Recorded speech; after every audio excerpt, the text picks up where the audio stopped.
Salut à toi, j'espère que tu te portes très bien. Alors, le visa avec le parrainage au Canada, comment est-ce que ça fonctionne? Il y a eu quelques nouvelles règles en 2025 et je te partage ces nouvelles règles-là dans cette vidéo. Ça se passe juste après le générique.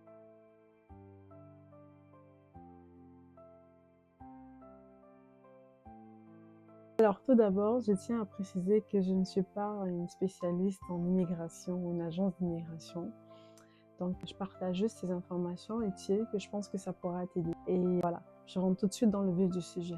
C'est quoi le parrainage? Alors, il faut savoir que le parrainage, c'est lorsque un citoyen canadien ou alors un résident permanent décide d'aider un proche à venir au Canada. Donc, la personne que ce citoyen peut parrainer peut être un conjoint, un grand-parent et par la suite un enfant à charge.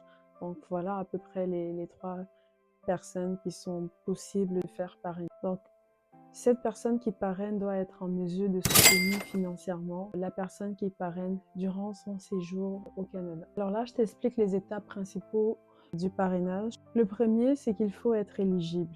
Donc, il faut être éligible pour pouvoir parrainer. Il faudrait, comme j'ai dit tantôt, être citoyen canadien, avoir au moins 18 ans et être en mesure de soutenir la personne parrainée financièrement. Donc, deuxièmement, il faut soumettre une demande.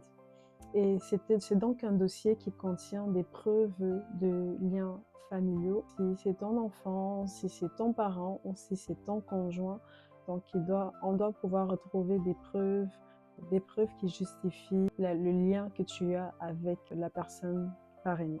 Donc le dossier peut donc contenir ces preuves-là et parfois contenir également des preuves financières. La troisième étape, c'est donc l'agence d'immigration va vérifier les documents soumis, donc les preuves de liaison que vous avez, les preuves financières. Donc examiner le dossier et vérifier la véracité des preuves, ça c'est important parce que j'en ai rencontré des cas où il y avait des personnes qui font des fausses déclarations et ça se découvre lors de l'analyse. Donc l'examen. Donc la troisième étape, c'est que cet agent-là va vérifier la véracité de toutes ces preuves-là que tu soumets. Et bien sûr, vérifier également la capacité financière ou ta capacité financière à parrainer ta personne.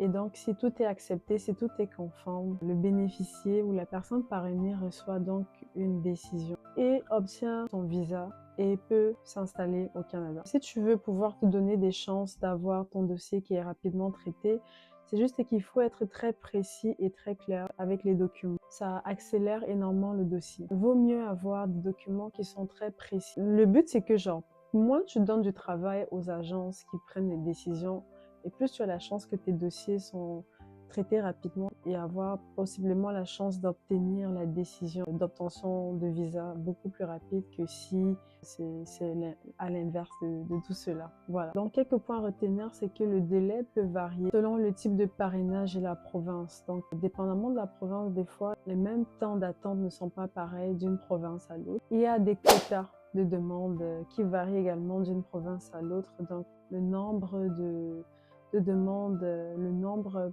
peut varier aussi. Et le parrain, donc la personne qui parraine, doit être financièrement responsable pendant au moins 3 à 10 ans. Donc, il faut vraiment prouver qu'on est en capacité de prendre soin de la personne qu'on veut parrainer. En prouvant donc qu'on peut être en capacité financière, en soumettant donc les relevés d'emploi, des preuves en fait de revenus fixes et pouvoir potentiellement le prouver sur 3 à 10 ans, selon le cas. Pour les couples, il faut souvent prouver qu'on est marié. Donc, si admettons tu parraines ta femme ou tu parraines ton mari, il faut pouvoir prouver que la relation est continue, que la relation existait déjà depuis fort longtemps et qu'elle est continue. Avec des photos, des échanges, des voyages, ça peut être un peu compliqué. Donc voilà, faire un peu attention à ce genre de preuves parce qu'ils trouvent énormément de fausses déclarations aussi à ce niveau-là. Voilà. Donc c'est pas mal quelques points que j'avais pour toi concernant ce sujet. Et maintenant tu sais comment effectuer ton parrainage si jamais tu as besoin de parrainer quelqu'un. Donc juste consulte le site officiel d'Immigration Canada pour de plus amples renseignements et puis bonne chance à toi et n'hésite pas à me laisser en commentaire si tu as d'autres astuces que j'aurais peut-être oubliées qui pourraient peut-être aider des personnes qui passeront dans cette vidéo aussi. Sinon, c'est tout pour moi et on se dit à la prochaine vidéo. Bye bye.